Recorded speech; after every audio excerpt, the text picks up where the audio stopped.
से बोलिए धर्मराज भगवान की जय। प्यारे भक्तों, आज आप सभी श्रवण करेंगे मकर संक्रांति की संपूर्ण कथा। आप सभी भक्तों को मकर संक्रांति की हार्दिक शुभकामनाएं। भगवान आप सभी भक्तों की, हमारी सभी की मनोकामना को पूर्ण करे, हर कष्टों को दूर करे, घर में सुख शांति बनी रहे, अन्न धन के भंडार सदा बने रहे। इसी प्रार्थना और अपने जीवन की मंगल कामना के साथ इस पावन कथा का रसपान करते हैं।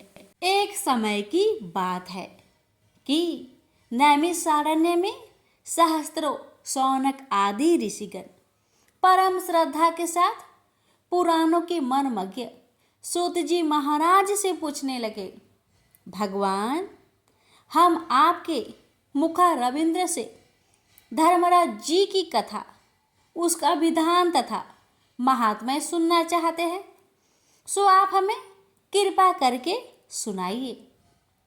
सूत जी बोले, हे ऋषियों, आप लोगों ने मुझसे मनुष्यों के कल्याण की कामना से ये पूछा है, अतः आज मैं आप लोगों को धर्मराज जी की कथा सुनाता हूँ। सारे तीर्थ तथा व्रत करने से तथा नाना प्रकार का दान देने वाले मनुष्य भी जिनके उद्यापन को किए बिना सुख की भागी नहीं हो सकते, इस विषय में आप लोगों को इस लोक में सुख और आगे स्वर्ग की प्राप्ति के लिए धर्मराज जी की श्रेष्ठ कथा कहूँगा।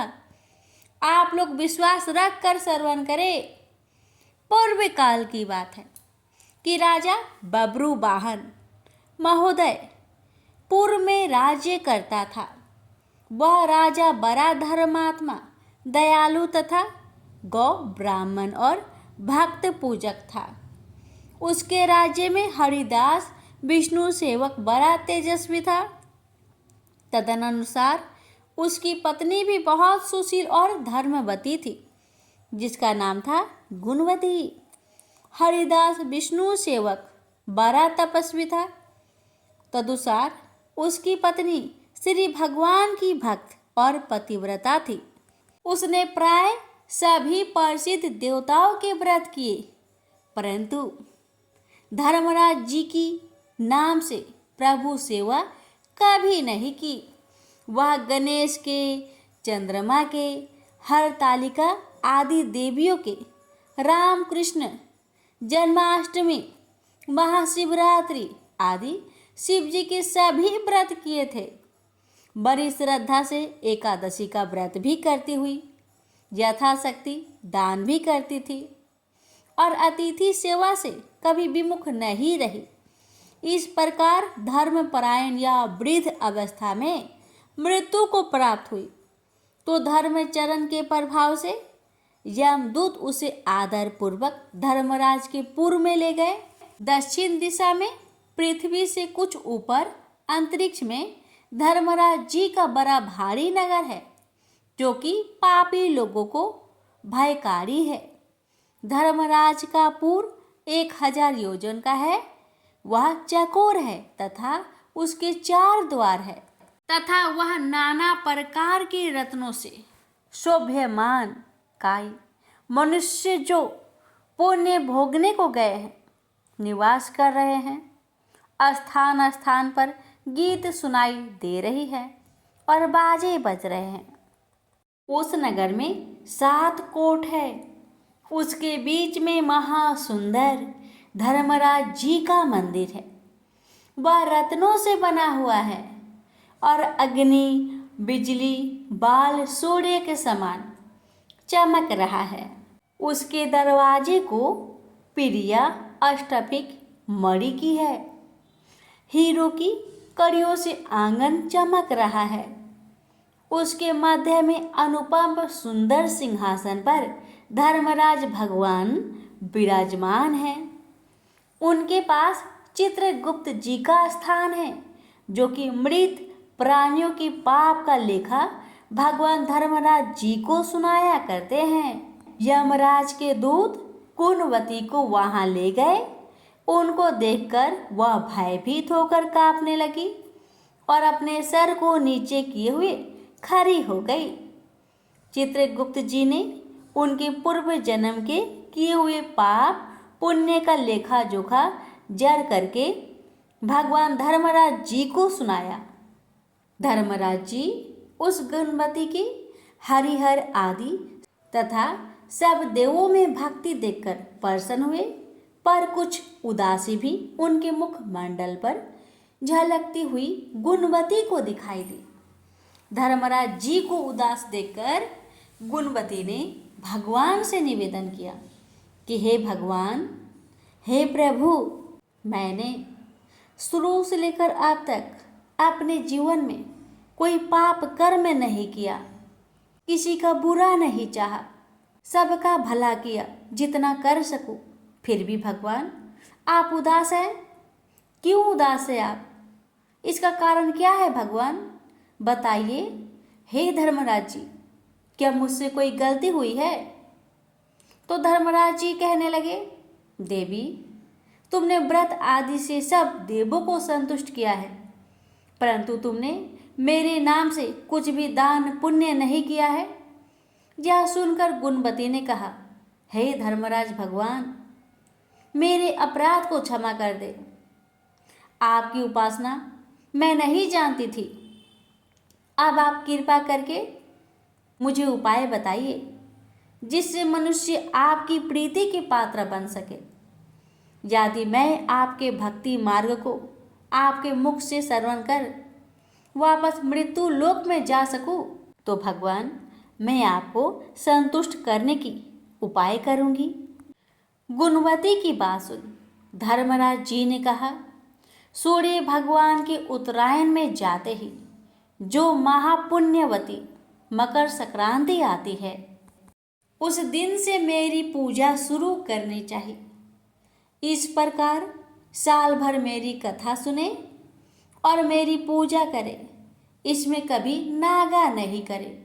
आपातकाल आने पर भी मेरे धर्म के इस 10 अंगों का पालन करता रहे। घृत यथा लाभ, संतोष, क्षमा, नियम द्वारा मन को बस में करना, किसी की वस्तु को नहीं चुराना, मन से पर स्त्रियों या पुरुषों से बाँचना, यानी मन की शुद्धि और शारीरिक शुद्धि, इंद्रियों के बस में रहना, बुद्धि की पवित्रता यानी मन में बुरे विचार न आने देना, शास्त्र विद्या का स्वाध्याय यानी पाठ, पूजा, कथा, श्रवण या व्रत रखना और तदा अनुसार दान पुण्य करना, सत्य बोलना, सत्यता का ही व्यवहार और क्रोध न करना, ये 10 धर्म के लक्षण हैं। और मेरी इस कथा को नियम से सदा सुनता रहे, पढ़ता रहे और यथाशक्ति दान पुण्य तथा परोपकार करता रहे। जब साल भर बाद फिर मकर संक्रांति आए तब उद्यापन कर दे।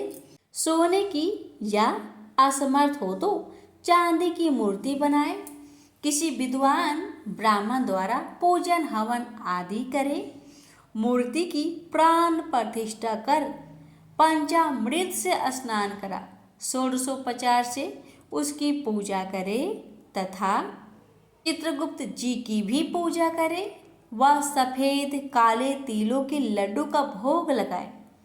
हमारी पूर्ण पुष्टि के लिए ब्राह्मण को भी भोजन कराए और बांस की छावड़ी में 5.25 सेर धान्य जवार जो मुक्ता तुल्य मानी है, किसी ब्राह्मण या मंदिर में भेंट करे। स्वर्ग में चढ़ने के लिए सोने या चांदी की नसेली धर्मराज मंदिर में दान करे। इसके साथ ही सुंदर बनी हुई सैया, मुलायम गद्दा तथा रजाई और तकिया हो। इसके अलावा कंबल, पादुकाएं, लकड़ी या डंडा, लोटा, टोल, 5 कपड़े भी धर्मराज जी के निमित्त और यदि समर्थ हो तो श्वेत, काली या लाल गाय चित्रगुप्त के निमित्त धर्मराज मंदिर में दान करना चाहिए। ये सभी वस्तुएं सर्व साधारण के लिए हैं। धनवान व्यक्ति और भी दान करे तो उत्तम है। गुणवती ने धर्मराज जी से प्रार्थना की, हे प्रभु, यदि ऐसी बात है, यह दूतों से मुझे छुड़ाकर फिर संसार में भेजिए, जिससे मैं आपके कथा का प्रचार कर सकूं। जैसे ही उसकी प्रार्थना पर भगवान धर्मराज जी ने गुणवती को भूलोक पर वापस जाने की स्वीकृति दे दी। उसी समय मृत शरीर में पुनः प्राणों का संचार हो गया और उसके पुत्र कहने लगे, हमारी माता जी भी जीवित हो गई। इसके बाद गुणवती ने अपने पति और पुत्र आदि को सब बातें बताई जो धर्मराज जी ने मनुष्य के कल्याण के लिए कही थी। और गुणवती ने मकर संक्रांति से विधिवत उसने धर्मराज जी की प्रतिदिन पूजा और कथा आरंभ कर दी और स्वर्ग जाने के लिए दान पुण्य कर्म आदि भी आरंभ करने लगी। इस प्रकार गुणवती साल भर कथा सुनकर धर्म के 10 अंगों का पालन कर जब पुनः मृत्युपरांत वापस स्वर्ग में देवताओं ने गुणवती का आदर किया और सदा स्वर्गीय भोगों को भोगती रही। सूत महाराज ने सनकादिक ऋषियों से कहा, हे मुनियों, जिस घर में स्त्री या पुरुष इस धर्मराज भगवान की व्रत कथा को श्रद्धा से पढ़े या सुने तो वो दुख से मुक्त हो जाते हैं तथा संपूर्ण दान देने से पाप मुक्त हो जाते हैं। इसमें कोई संशय की बात नहीं कि मृत्यु काल में यमदूत जो लेने आते हैं वो भी उसको आदर पूर्वक ले जाते हैं और धर्मराज भी उसे सदा सुखी रखते हैं। यदि उन मनुष्य के कुछ पाप बाकी भी हो तो शीघ्र ही पाप नाश का उपाय बताकर शीघ्र ही पाप मुक्त कराने में सहायक बन जाते हैं। गरुड़ पुराण आदि में लिखा है, पापी लोग को यमदूत भयानक यातनाएं देते हुए ले जाते हैं, परंतु धर्मराज जी की कथा व दान पुण्य धर्म राज मंदिर में करते हैं वह मनुष्य यमपुरी में कष्ट नहीं पाते। वह मनुष्य शीघ्र ही स्वर्ग तथा मोक्ष को प्राप्त होते हैं। प्रेम से बोलिए धर्मराज भगवान की जय। हे धर्मराज जी भगवान, आपकी कथा कहने वाले, श्रद्धा पूर्वक सुनने वाले सभी भक्तों पर अपनी कृपा सदा सर्वदा बनाए रखे। प्रेम से बोलिए धर्मराज भगवान की जय।